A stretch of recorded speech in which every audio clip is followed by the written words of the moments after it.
It is strange to me the direction that this channel has gone since its inception. And I'm sorry if you can hear that AC. I don't know if I'm gonna edit this video. If I remember to, I will. If not, it's just gonna have to be in. The one viewer that's watching this for 1 minute, like, sorry bro, you're gonna have to deal with it. So anyway, where was I? The strangeness of this direction of this channel, was all the infinite directions it could have gone, the Mr. Beastification route it could have went, the standard book summary, the gaming, the reaction, this solely music, the fully artistic. I'd say this is pretty actually artistic.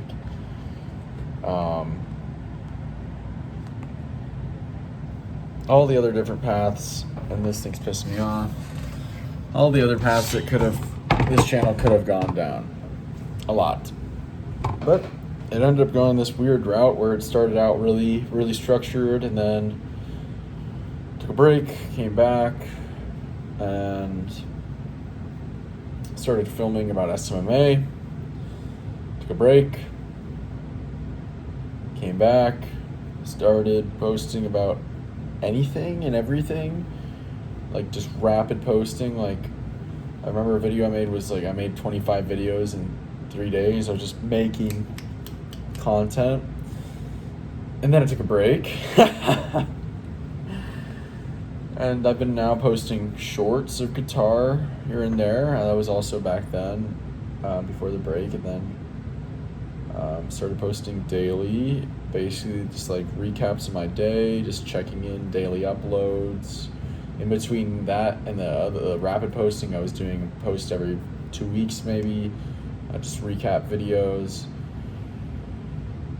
And now it's becoming like very, very unique, and I think it's pretty cool now, because I'm like literally documenting the evolution of my mind and using the camera and this channel as a way to actually augment and improve my learning system, and that I can review the videos whenever I want.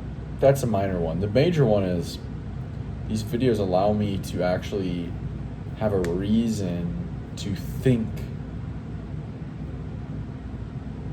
things through, elaborate for long sessions without being like, am I just wasting my time?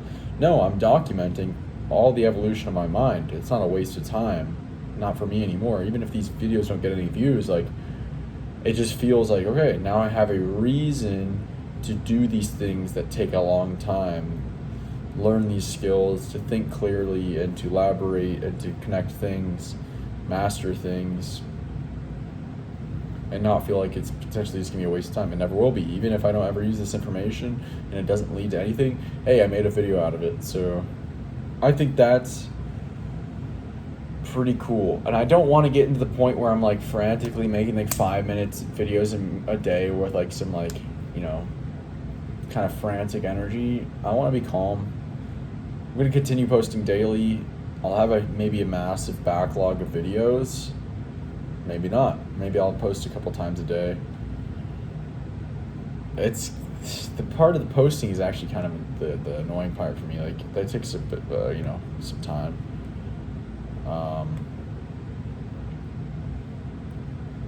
But yeah, I've been self-studying Make It Stick, a book on learning, thinking through learning itself, the fundamental nature, first principles of learning.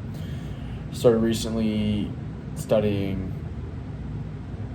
self-studying mathematics, and you know what? I was like, Facebook ads for my business right now with my partner, we're pretty dialed. Lead nurturing, we're pretty dialed. I would say we're very good, way beyond amateur, near professional level, if not exceeding within those realms. But Google Ads is not the same story. Not the same story, man. It's not. And this one's been difficult. I've had a lot of resistance trying to study to learn Google, because I'm like, how do I study Google Ads without just, I mean, I could get a mentor potentially, but who's to say that mentor is good? And also that's going to be burning a lot of our money. We're not making that much money. We're going to have we're making $1,500 revenue per month right now in the business. So if we get a mentor, that's probably going to be gone right away. My whole body is really sore from the alumni soccer game yesterday, but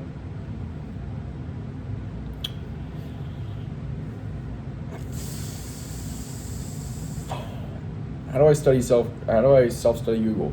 How do I master Google? I'm driven by two things, I think, in the world, and there's maybe more, but two things that I really like. Man, there's like probably 10 things now that I'm thinking about it. Understanding and mastery. I want to understand Google Ads. Yeah, that would be nice. Hell yeah. And I also want to master them. Yeah, get better at them. Cool. Maybe I just needed to reframe it. That's also what happens when you get these ideas out of your head. And I would say onto paper, but not onto video. Into bits. You are now bitized.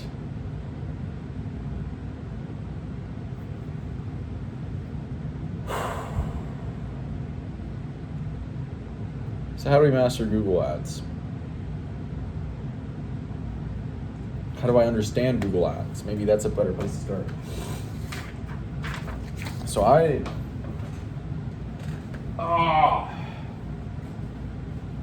like I said, I'm sore. So I, as a neuroscience major, or a former neuroscience major, and someone that's very interested in neuroscience and cognitive psychology, I love to pose questions such as, how do I master Google Ads? How do I become the best in the world? And if not the best in the world, how do I become like world class? And then another question, how do I understand Google Ads?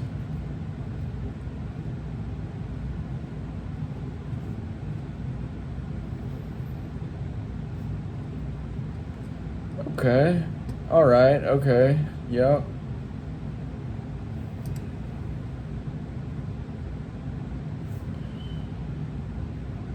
All right. And so with these two questions now posed, the reason I was saying neuroscience, cognitive psychology, is because once I pose these questions, now my attention, like I'm looking for answers in life and the resources and in my thoughts. I'm primed to seek out those answers now. I'm going to search out, and I need to get those verbalized and materialized so they're not just abstract thoughts. It's very much like therapy. It's like whatever therapy form, talk therapy, I think you can call it. Maybe that's the common term. But talk therapy, it's like you got to like take these emotions and these feelings and memories and actually like materialize them, so that when you materialize them, then you can reframe them and actually fully process them. I think that was a Freud thing. It's, unprocessed events, unprocessed trauma is the root of a lot of behavior, maladaptive behavior that can be reprogrammed and reprocessed via thinking through it, but verbalizing it externally and getting these like abstract thoughts into concrete ideas. And so, I mean, with these two questions now posed, I can ask questions, or I can brainstorm solutions. So how do I master Google Ads? Well, maybe here's a brainstorm. I could find a mentor. Let's ignore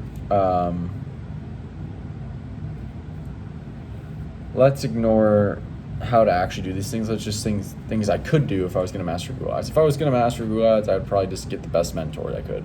that has mastered Google Ads, and then work on them with one-on-one. If I could find that and know that he's the best, and it wouldn't cost me like any money, or if I had infinite money, let's say that's what I would do. But of course, we do have constraints. So what else can we do? Read books. I would say read books. Read high quality books on Google Ads. The problem with that is that Google Ads are so new in the grand scheme of the world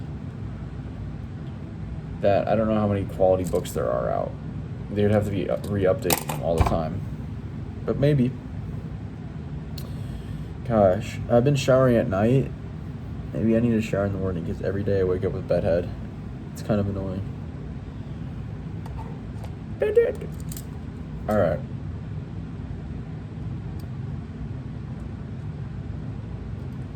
So, mentor, books. How about online courses? Take online courses, or just take courses. Take courses. Okay. Take high quality courses. Not all courses are made equal. High quality courses, just like high quality books. Okay. Okay. Okay. Those are good. If I was going to master math, I would find a high quality resource like I did with the textbook, and then I would go from there. You could also throw in like, groups, Reddit groups, forums, Discord, groups / masterminds. Okay. Join groups / masterminds. Okay. How about the biggest one is probably run more Google Ads. Run more Google Ads. Okay. Like learn by experience.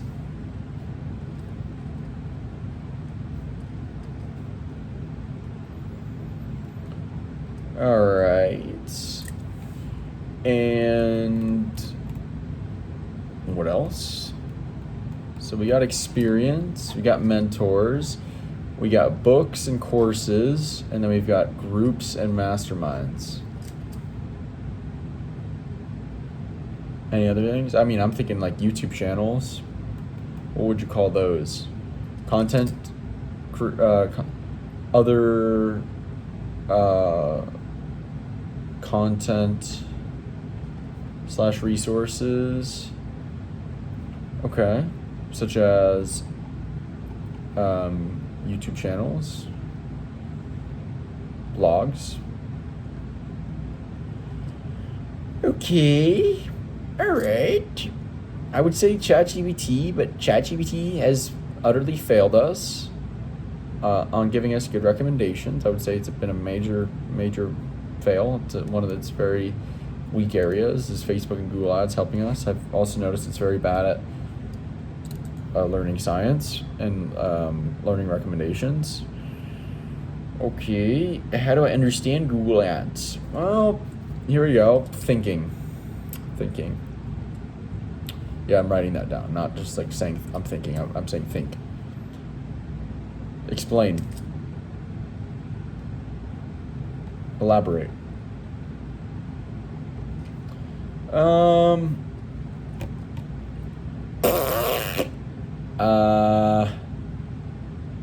Think, explain, elaborate.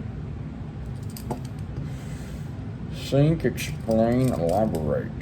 We can I'm saying Feynman technique. We could explain it, and then resources, books, courses, the other resources stated above. Okay. There we go. That's already 14 minutes of working on Google Ad conceptual mastery and understanding.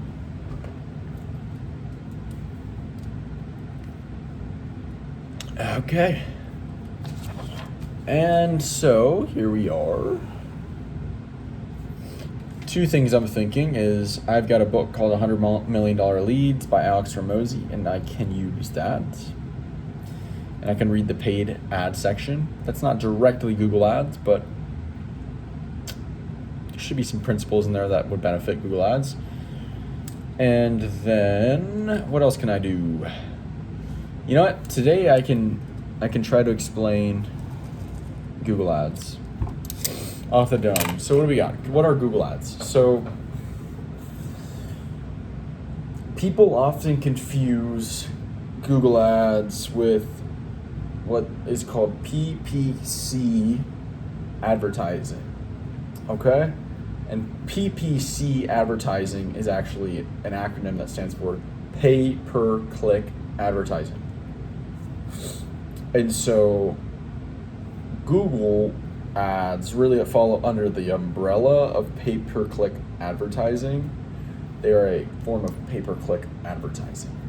Meaning, literally what it sounds like, every time someone clicks on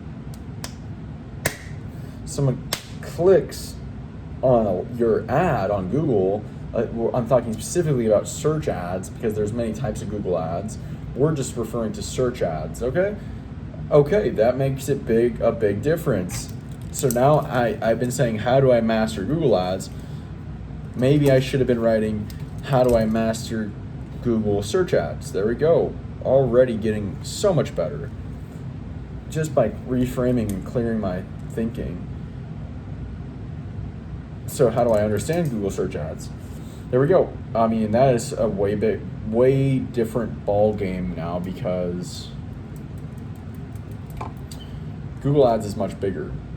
You got YouTube ads under there. You've got like shopping ads, not carousel. There's money forms, multiple forms. I don't know them because I've never done them. I know that search ads only is one of the branches or one of the types of Google Ads, and that's what we're running right now, which we think we could get better at performance on. Okay, and maybe that's another question. What are the other forms of Google Ads? Because maybe our competitors are using it's called PMax or Performance Max, which is Google's way of using all the different types of ads that they offer in order to get you the best performance. Maybe they're doing that and we're just doing search ads and that's why we're underperforming them. Maybe. And so what are other forms of Google Ads? That's a good question. Okay, now I'm primed for that one. And so anyway, PPC, pay-per-click, that can also include some other search engines like Bing. But anyway, when you search something up, basically what you search into Google in that search bar, you type in what you call, I think is referred to as a query. You're telling the search engine, please show me this, what I'm looking up. Type. That thing that's in there, those words that you typed and pushed enter or search, those are called keywords from the back end, from the advertiser's perspective and from the search engine's perspective. So when you type in something such as back pain, that means you just typed in the keywords or keyword back pain. I'm not sure about the plural or singular on that, but that's, I think, one keyword, the phrase, keyword phrase, back pain. When you type in back pain, search, that's the keyword. And so basically, Google, how it works is it will search its database of billions, possibly trillions of sites and web pages, and it will be basically looking for the highest quality sites for that keyword. And that's where SEO comes in. It's like, people are probably not going to get a website to show up for back pain if the website doesn't at all say anything about back pain. It's not related to back pain whatsoever. Google is going to be like, we're not going to show this ad. That's why SEO is so important with the blog posts and the keywords and the alt text for the images and everything, is because you're showing Google, you're like, oh, we're related to these keywords, this and that. You want type a bunch of keywords onto your website so that Google knows what your website's about, so that I can show it to the right people when they search it up. And I'm sure that it also involves other things such as like landing page quality, like bounce rate, which I believe is like how fast people just jump off the page. Like, are people, when they click on, get rid of the jargon. Like, when people click on your website, do they stay? How long do they stay? Or do they see it, they're like, that's not what I'm looking for, and go right back out to the Google search? That's going to help you determine whether your page is quality or not for those keywords, right? Your website can be really professional, really high quality, but not for those keywords. So Google will be like, cut it, we're not going to show this at the top of the page anymore. Okay? That's regular Google. Now, the ads are very similar. Search ads are very similar. So when you Google something, type in, there's your keyword phrase, Google ranks your things, right? All the organic websites, but above that, on the what they call the top of the fold, and a fold is like the first screen on your phone or the first screen on your laptop before you scroll at all. What you see before you scroll, that's the top of the fold, or the first fold, or above the fold. This being the fold, I guess, where the cutoff. Those are typically, depending on the keyword, sponsored links. And now it's kind of changing with Google AI. You're getting that first top of the search rankings being like an AI overview, but traditionally you would get a couple sponsored links depending on the keywords, right? So you wouldn't get the first top rank being an organic website. It would be a sponsored, and all those sponsored sites that Google puts at the top of the page for your keyword that you looked up, those are all Google ads, and they're coming from advertisers that are advertising with Google search ads. Okay?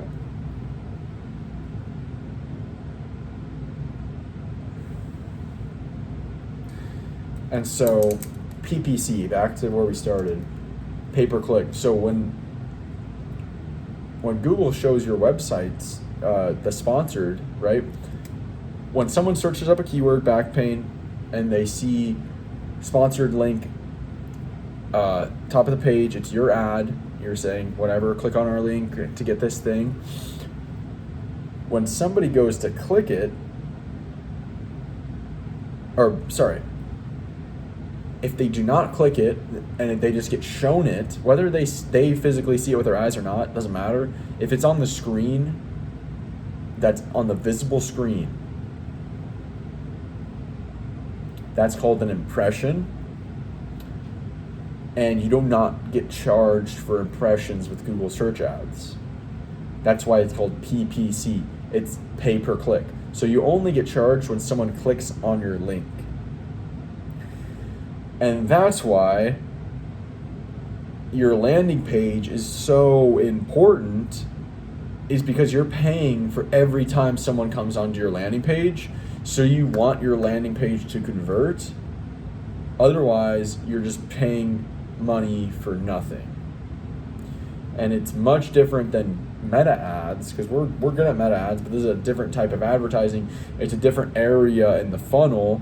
A funnel being the customer journey, and at the very top of the funnel, they're not even in the funnel yet. Outside of the funnel, above the funnel, are people that have never heard of you and possibly never even heard of your product, and don't even know they have a problem that your product is solving. And at the very, very tippy top of the funnel is people that have just seen or heard about your product or your service or your company.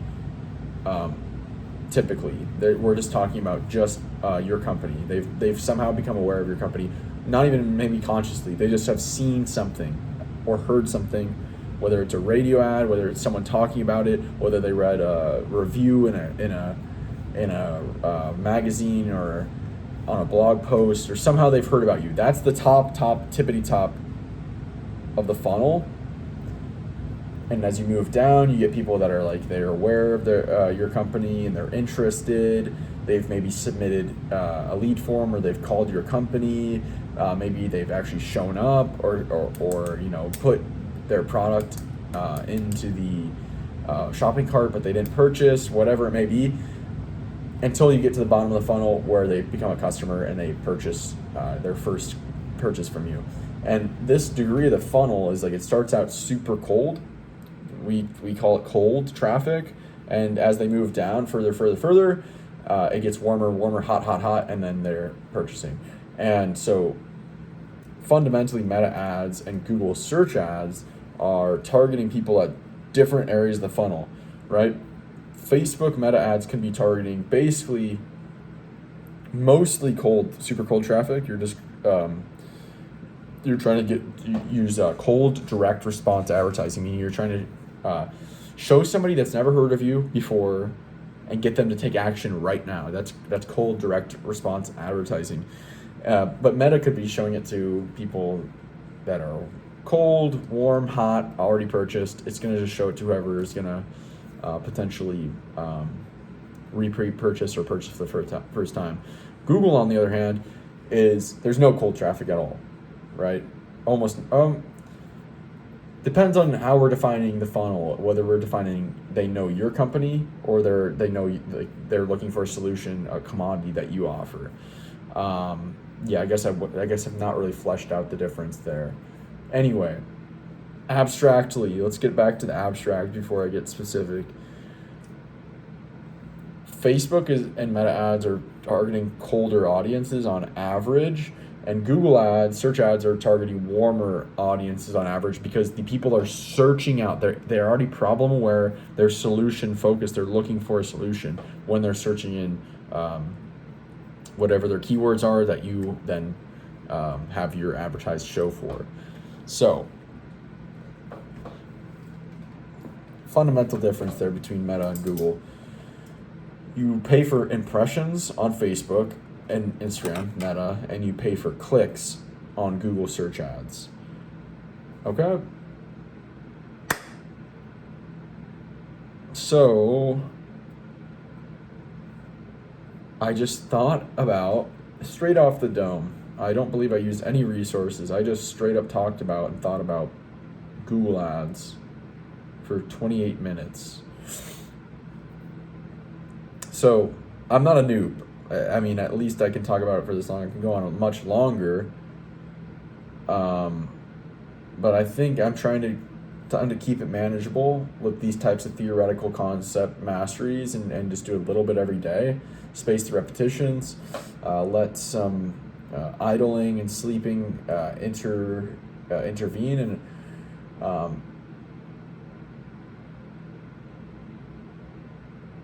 keep moving. So I think I got a better understanding of Google Ads just from purely verbalizing my thoughts.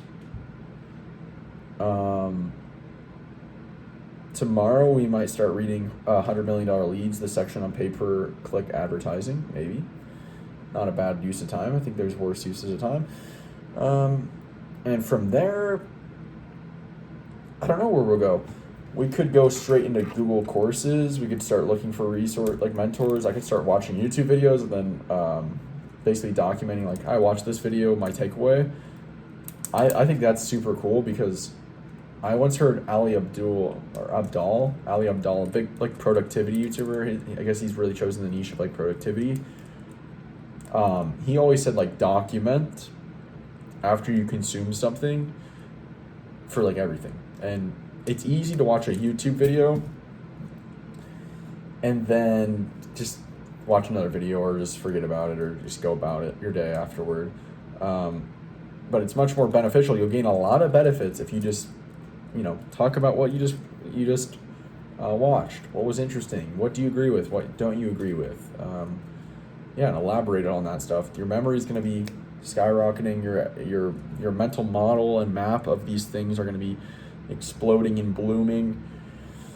And I'm thinking I'm figuring out something pretty solid here with the YouTube channel, and that is that I can literally have a reason to do things like this that are much harder to have motivation maybe to do if you don't have like, I'm not creating something like a product right now. Like this, I think of every YouTube video I've made as a digital asset, and so every time I watch a YouTube video, I can make another asset. This video could grow for the rest of my life. It may get only one view every 10 years, but hey, it's a digital asset. It's going to keep growing when I sleep. It's going to get more watch time. It's going to get impressions. It's going to get my name out there more. But really, it's not about that as much as it is. It's developing my mind, right? If I have a reason to sit down and talk and think for 30 minutes, how many people do you think sit down and just think for 30 minutes like I've just done right now? Like in conscious full sentences. I don't know how you would have a reason to if I wasn't making a video. So yeah, I think it could be a pretty big deal here if I can do it, like just see where it goes. I mean if, for example, like this Make It Stick book,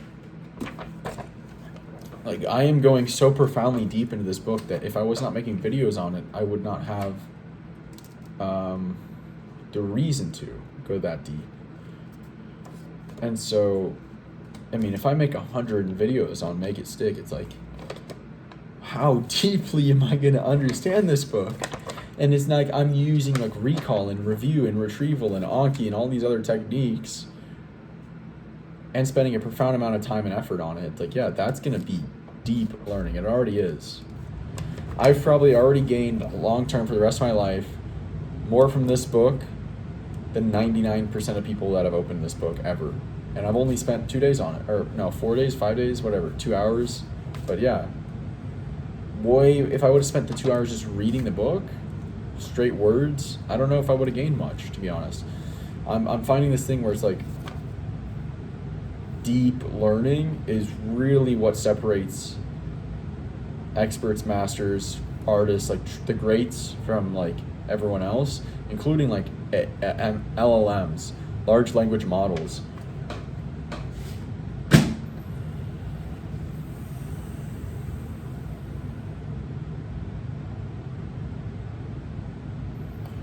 LLMs are basically like they know more than the average person on every subject, but they don't know more than the leading experts in any of the subjects. And I think the deep mental models that experts have, if someone can train master two things deeply, and then with the human mind, you can connect these two things and have like super diverse, unique insights that come from like the cross-pollination of two deeply mastered mental models or expertises. And that's just something that like nobody but a human with deep knowledge and expertise in multiple fields can offer the world. And that makes it super scarce, and it also makes it super valuable. Anyway, that was a long video. Tomorrow I'll be back with more Google Ads mastery. We're treating this thing like it's like theoretical physics, and we're gonna like just absolutely destroy. I've built an absolute nuclear level learning system, and I'm applying it to anything I want. Guitar, music, mathematics, learning itself, and now Google Ads, something that's much more out in left field than super theoretical, abstract like mathematics, or even science like learning science. So that's it for today.